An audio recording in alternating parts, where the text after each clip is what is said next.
नमस्कार दोस्तों पिछले कुछ सालों में अगर हम झांकेंगे तो पाएंगे कि भारत की एंटरटेनमेंट इंडस्ट्री ने कुछ खास सितारे काफ़ी समय से खोती आ रही है और वो दुनिया को अलविदा कहते जा रहे हैं। अभी देश सिद्धू मूसेवाला की मौत से उबर भी नहीं पाया, तब तक मशहूर सिंगर के स्वर्गवास की खबर सुनने में को मिल गई। अभी वो सिर्फ 53 साल के ही थे। के उनका स्टेज नाम था। वो कोलकाता में एक कॉन्सर्ट के लिए गए थे। कॉन्सर्ट के दौरान ही उनकी कुछ तबीयत खराब हो गई। उन्हें तबीयत में खराबी दिखी, मगर वो अपना कॉन्सर्ट कंप्लीट करते रहे। और वहाँ से आप देख सकते हैं इस वीडियो में उनकी हालत कितनी ख़राब है, पर वो कंप्लीट करके कॉन्सर्ट वहाँ से निकल गए होटल के लिए। होटल पहुँचते ही उनके सीने में कुछ दर्द जैसा महसूस होने लगा और उन्हें बेहोशी भी छाने लगी। तो इसलिए उनके साथ की पूरी टीम उन्हें लेकर फटाफट हॉस्पिटल लेकर पहुंची, जहां पर डॉक्टर्स ने उनको मृत घोषित कर दिया।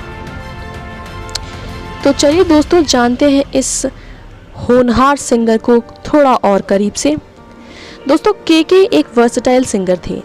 उन्होंने कई भाषाओं में गाना गाया है, जैसे कि हिंदी, तमिल, तेलुगु, कन्नड़, मलयालम, गुजराती, असमी, मराठी, बंगाली। इनके द्वारा गाए गए बॉलीवुड सॉन्ग्स जैसे कि आँखों में तेरी फ्रॉम ओम शांति ओम, ज़रा सा फ्रॉम जन्नत, खुदा जाने और सबसे खास तड़प तड़प के इस दिल से फ्रॉम हम दिल दे चुके सनम आज भी लोगों की ज़ुबान पर सर चढ़कर बोलते हैं। इनके द्वारा गाए गीतों को हर कैटेगरी के लोग पसंद करते हैं, उन्हें गाते हैं, गुनगुनाते हैं। शायद इसीलिए ये अपनी आवाज़ के बल पर आज भी इस दुनिया से जाने के बाद लोगों के दिलों पर राज कर रहे हैं और आगे भी करते रहेंगे। के यानी कृष्ण कुमार कुन्नट। इनका जन्म शुक्रवार 23 अगस्त 1968 दिल्ली में हुआ था। उन्होंने अपनी schooling Mount Saint Mary school से की है। उन्होंने किरोरी मठ कॉलेज दिल्ली से कॉमर्स सब्जेक्ट से ग्रेजुएशन कंप्लीट किया है। के एक मलयाली फैमिली से बिलोंग करते हैं। दोस्तों एक म्यूज़िकल फैमिली बैकग्राउंड से ये आते हैं। उनके पिता CS नायर, उनको म्यूज़िक का बहुत शौक़ था और उनकी माँ श्री कनकवली वो भी गाती थी और उनकी नानी एक म्यूज़िक टीचर थी। अपने स्कूल के दिनों में से ही उनको संगीत में रुचि हो गई थी। वो अपनी माँ के द्वारा गाए गानों को सुनते थे, जो उनके पिताजी एक टेप रिकॉर्डर में रिकॉर्ड्स करके रखते थे। संगीत में रुचि होने के बावजूद भी उन्होंने कभी कोई फॉर्मल ट्रेनिंग नहीं ली। इस बात से वे बहुत प्रभावित थे कि लेजेंडरी बॉलीवुड सिंगर किशोर कुमार यानी किशोर दा ने कभी म्यूज़िक नहीं सीखा। किशोर कुमार उनके लिए बहुत बड़े प्रेरणा स्रोत थे, इसीलिए उन्होंने उनके नक्शे कदमों पर चलने की कोशिश की। इसीलिए उन्होंने कोई भी फॉर्मल ट्रेनिंग लेना ज़रूरी नहीं समझा। वो अपने स्कूल डेज में अकेले में बैठ जाते, गाते, गुनगुनाते। उनका फेवरेट सॉन्ग था महबूबा, जो कि शोले फिल्म का गाना था। जब वो क्लास 2 में आए तो उन्होंने अपनी पहली स्टेज परफॉर्मेंस दी और इस दौरान उन्होंने गाना गाया जब अंधेरा हो जाता है, और बस तभी से उन्होंने म्यूज़िक को सीरियसली लेना शुरू कर दिया। दोस्तों जब के ने पहला जिंगल गाया तो म्यूज़िक डायरेक्टर रंजीत बरौट ने उनसे गाने की कीमत पूछी, तो उन्होंने अपना हाथ की 5 उंगलियां दिखाई, क्योंकि वो स्वभाव से बहुत शर्मीले थे और उनसे डायरेक्टली अपने मन की बात कहने में झिझक रहे थे। तो उन्होंने अपनी हाथ की 5 उंगलियां दिखाई, तो वो 500 रुपये कहना चाह रहे थे, मगर जब उनके हाथ में डायरेक्टर ने 5000 रुपये का पे चेक रखा तो वो स्तब्ध रह गए। वो अमेरिकन सिंगर सॉन्ग राइटर बिली जोएल के बहुत बड़े फ़ैन थे। उन्होंने करीब 11 भाषाओं में 3500 से भी ज़्यादा जिंगल्स गाए हैं। सचमुच हैरानी वाली बात है।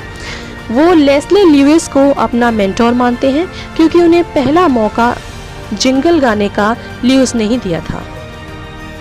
1991 में उन्होंने अपनी चाइल्डहुड फ्रेंड ज्योति कृष्णा से शादी रचाई। उन्होंने as a marketing executive hotel industry में 8 महीनों के लिए काम भी किया। 1994 में वो अपने सपनों को पूरा करने के लिए मुंबई आ गए। उन्होंने एक demo tape Lewis Banks, Ranjit Barot और लेस्ली ल्यूइस को दिखाया, ताकि म्यूज़िक इंडस्ट्री में उन्हें एक ब्रेक मिल सके। उनको पहला असाइनमेंट्स उन्हें यूटीवी ने दिया, जिसमें उन्होंने सेंटोजन स्वीटिंग्स एडवर्टाइजमेंट के लिए एक जिंगल गाया था। केके ने पहली बार बतौर एक प्लेबैक सिंगर के रूप में कॉलेज के साथी और हेलो डॉक्टर गाने को गाया था। उनका पहला बॉलीवुड सॉन्ग छोड़ आए हम वो गलियां माचिस मूवी से था और बॉलीवुड में सबसे बड़ा ब्रेक उनको सलमान खान स्टारर मूवी में मिला, जिसमें उन्होंने गाना गाया था तड़प तड़प के इस दिल से आह निकलती रही। और बस फिर क्या था, उनकी चांदी हो गई, वो रातों रात स्टार बन गए। उन्होंने कई भाषाओं में गाया है और कई टीवी सीरियल्स में भी अपनी आवाज़ दी है, जैसे कि शाकालाका बूम बूम, काव्यांजलि, जस्ट डांस। 90s के बच्चों ने तो इनकी आवाज़ ज़रूर सुनी होगी। उनकी पहली एल्बम पल 1999 में आई, जिसे हम आज भी अपने स्कूल फेयरवेल्स में सुनते और गाते हैं। केके को 2003 में नेशनल अवार्ड से भी नवाजा गया है फॉर तू आशिकी है झनकार बीट्स फिल्म्स के गाने के ज़रिए।